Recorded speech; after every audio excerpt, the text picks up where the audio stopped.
லேட்டஸ்ட்டா ஒரு நியூஸ் வந்திருக்கு from NSC. என்ன சொல்றாங்கன்னா, என்எஸ்சி ஐஎக்ஸ் அப்படின்னு ஒரு எக்ஸ்சேஞ்ச நாங்க லான்ச் பண்றோம். வேர் இண்டியன்ஸ் யார் யாரெல்லாம் யுஎஸ் மார்க்கெட்ஸ்ல இன்வெஸ்ட் பண்ணணும்னு நினைக்கிறாங்களோ, டைரக்ட்டா நம்மளோட என்எஸ்சியோட எக்ஸ்சேஞ்ச் மூலியமாவே அத பண்ணலாம் அப்படின்னு ஒரு டீட்டெயில்டு ஒரு நியூஸ் வந்திருக்கு. இந்த நியூஸ் என்ன? இந்த எப்படி நம்ம வரும் அஸ் ரீட்டெயில் இன்வெஸ்டரா நம்ம இத பண்ணலாம்? உண்மையாலே யுஎஸ் மார்க்கெட்ஸ்ல இது மூலியமா இன்வெஸ்ட் பண்ண முடியுமா? பண்ண முடியாதா? அதுக்கான ரெஸ்ட்ரிக்ஷன்ஸ் என்ன? அதுக்கான கேப்பிட்டல் ரெக்வயர்மென்ட் என்ன? இத எல்லா டீட்டெயில்ஸும் இந்த வீடியோல டீட்டெயிலா சொல்றேன். ஸோ என்எஸ்சி ஐஎக்ஸ் அப்படின்றது வந்து ஒரு subsidiary of national stock exchange of India. So என்எஸ்சியோட ஒரு சப்சிடரி தான் இது. ஸோ இவங்க global platform, global access platform அப்படின்னு ஒரு பிளாட்ஃபார்ம் லான்ச் பண்றாங்க. இந்த பிளாட்ஃபார்ம் மூலியமா டைரக்ட்டா இந்தியன்ல இருக்கிற இந்தியன் ட்ரேடர்ஸா இருக்கட்டும், இல்ல இந்தியன் இன்வெஸ்டர்ஸா இருக்கட்டும், ஒரு ஆப்பிள் ஸ்டாக், இல்ல டெஸ்லா ஸ்டாக்ஸ், கூகுள் ஸ்டாக்ஸ் இந்த மாரி யுஎஸ்ல இருக்கிற எனி ஸ்டாக்ஸ டைரக்ட்டா இன்வெஸ்ட் பண்றதுக்கு இவங்க ஒரு பிளாட்ஃபார்ம் மாரி ரெடி பண்ணியிருக்காங்க. ஸோ இதுவும் ஒரு மல்டிபிள் ரெகுலேஷன்ஸ் இதுக்குன்னு ஒரு செப்பரேட் ரெகுலேஷன்ஸ் இருக்கு. இதுக்கு இந்த செபி, ஆர்பிஐ இந்த மாரிலாம் இல்லாம, இது டோட்டலாவே ஒரு ஃபாரின் இன்வெஸ்ட்மெண்ட்ஸ்னால இதுக்குன்னு ஒரு சில ரெகுலேஷன்ஸ் இருக்கு. ஸோ இந்த பிளாட்ஃபார்ம் டோட்டலா it is regulated by IFSCA அப்படின்ற ஒரு entity and it is at GIFT City, Gujarat. So இந்த கிஃப்ட் சிட்டி குஜராத்ன்றது வந்து இந்தியாவிலேருந்து இந்த ஃபாரின் ரிலேட்டடான ஒரு பிஸ்னஸ் ட்ரான்சாக்ஷன்ஸ் பண்ணுறது எல்லாமே இந்த கிஃப்ட் சிட்டிலேருந்து தான் நடக்குது. ஸோ இந்த பர்ட்டிகுலர் பிளாட்ஃபார்மும் அங்கேருந்து தான் ரெஜிஸ்டர் ஆயிருக்கு, அங்கேருந்து தான் ஆப்ரேஷன் ஆக போகுது. அண்ட் இதை ஆக்சஸ் பண்ணுறதுக்கு ஜீரோ ஃபிசிக்கல் பேப்பர் ஒர்க், எந்த ஒரு பேப்பர் ஒர்க்குமே கிடையாது. And traditional demat account like Zerodha மாதிரியோ இல்லை அந்த மாதிரி எந்த ஒரு செப்பரேட் டிமேட் அக்கௌண்ட்டும் தேவைப்படாது. டைரெக்டாகவே 100% டிஜிட்டல் ட்ரான்சாக்ஷனில் இதை பண்ணிக்கலாம்.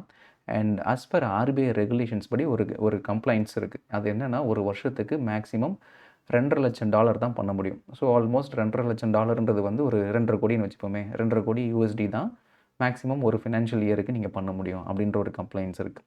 ஸோ அதுக்குள்ளே அஸ் லாங் அஸ் நீங்கள் இன்வெஸ்ட் பண்ணுற வரைக்கும் பிரச்சனை இல்லை, இது ஈஸியாக பண்ணலாம். இன்னொரு பெரிய ப்ளஸ், இப்போ நம்ம இந்தியாவில் நீங்கள் ஒரு ரிலையன்ஸ் ஷேர்ஸ் வாங்குறீங்க, டிசி ஷேர்ஸ் வாங்குறீங்க, விப்ரோ ஷேர்ஸ் வாங்குறீங்கன்னா எவ்வளோ வாங்குவீங்க? மினிமம் ஒரு ஷேர் வாங்கணும்ல. இந்த ஷேர்ஸ்லாம் நீங்கள் ஃப்ராக்ஷனல் யூனிட்ஸில் வாங்கிக்கலாம். 0.1, 0.5, 0.3 அந்த மாதிரி வாங்கிக்கலாம். ஸோ ஒரு $1000 இருக்குது அப்படின்னா நீங்கள் 0.5 ஷேர்ஸ் கூட வாங்கிக்கலாம். ஸோ இந்த மாதிரி ஃப்ராக்ஷனல் யூனிட்ஸ் அலோவ் பண்ணுறாங்க. ரெண்டாவது T+1 cycle settlement. So which means that இன்றைக்கி நான் ட்ரேடிங் ஆக்டிவிட்டி எடுக்கிறேன்னா, இன்றைக்கி நான் அதில் இன்வெஸ்ட் பண்ணுறேன்னா T+1 trading plus next day. So நாளைக்கே அது வந்து என்னோட அக்கௌண்ட்டில் ரிஃப்ளெக்ட் ஆயிரும். அண்ட் மூணாவது 21 hours of trading window access இருக்குது. இப்போ இந்தியாவில் நான் ட்ரேட் பண்ண போகிறேன்னா 6 ஹவர்ஸ் 9 o'clock to 3 o'clock தானே. பட் இது 21 hours covering US, Asia, Europe இந்த மாதிரி எல்லா இன்டர்நேஷ்னல் மார்க்கெட்ஸும் கவர் பண்ணுறதா பிளான் வச்சுருக்காங்க. அண்ட் கரண்ட்டாக யூஎஸ் மார்க்கெட்ஸ் மட்டும்தான் லைவில் இருக்குது.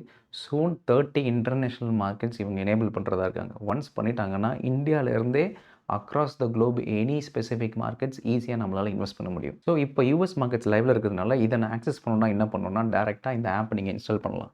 Which is global access app அப்படின்னு ஒன்று இருக்குது. அதை நீங்கள் ப்ளே ஸ்டோர்லேயோ இல்லை ஆப் ஸ்டோர்லேயோ சர்ச் பண்ணாலே அது வந்துடும்.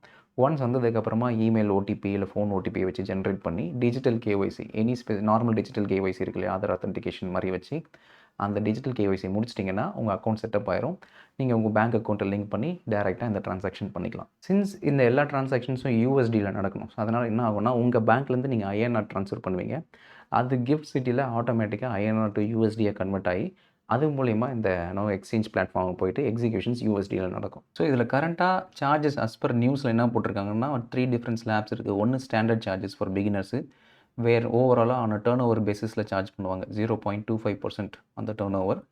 இன்னொன்று வந்து $7 per month அப்படின்னு ஒன்று இருக்குது. இன்னொன்று $120 per year அப்படின்னு ஒன்று இருக்குது. ஸோ இதோட டீட்டெயில்டு இன்ஃபர்மேஷன்ஸ் இன்னும் அவுட் ஆகலை. பட் இப்போதைக்கு ஒரு ஓவரால் நியூஸில் இந்த இன்ஃபர்மேஷன் தான் மென்ஷன் பண்ணியிருக்காங்க. அண்ட் இதில் மெயினே எஸ்டிடியே கிடையாது. ஸோ நம்மளோட இந்தியன் மார்க்கெட்ஸில் நீங்கள் ஆப்ஷன்ஸ்லாம் ட்ரேட் பண்ணும்போது இந்த எஸ்டிடிலாம் இருக்கு இல்லையா, அந்த எந்த ஒரு செக்யூரிட்டி ட்ரான்சாக்ஷன் டேக்ஸும் இதில் கிடையாது. ஸோ ஆல்ரெடி பிளாட்ஃபார்ம்ஸ் லைக் இண்டுமணி இதை ப்ரொவைட் பண்ணுறாங்க. பட் இண்டுமணியை விட இப்போ டேரெக்டாக என்எஸ்சியோட எக்ஸ்சேஞ்சே இதை லான்ச் பண்ணுது அப்படின்னும் போது நிறைய பேருக்கு இந்த ஒரு என்எஸ்சி எக்ஸ்சேஞ்சுக்கு ப்ரிஃபர் பண்ணுவாங்க ஒரு தேர்ட் பார்ட்டி இன்மணிக்கு பதிலாக.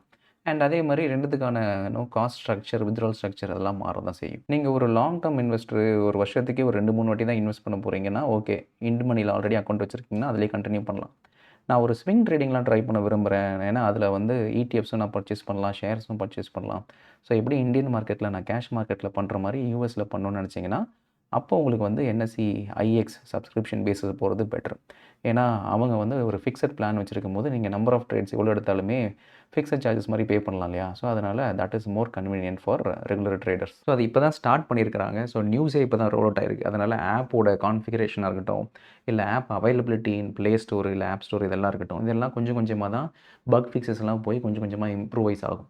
ஸோ நீங்கள் எடுத்தவொடனே டேரெக்டாக இப்போயே போய் நம்ம ட்ரை பண்ணோம்னா நம்ம தான் வந்து எலி மாதிரி ஆயிடுவோம். நம்மளை வச்சு தான் டெஸ்ட் பண்ணுற மாதிரி ஆயிரும். But it is a good information. ஏன்னா நம்ம ஈஸியாக இந்தியாவிலேருந்து யூஎஸ் மார்க்கெட்ஸ் ஆக்சஸ் பண்ணுறதுக்கான ஒரு குட் இன்ஃபர்மேஷன்.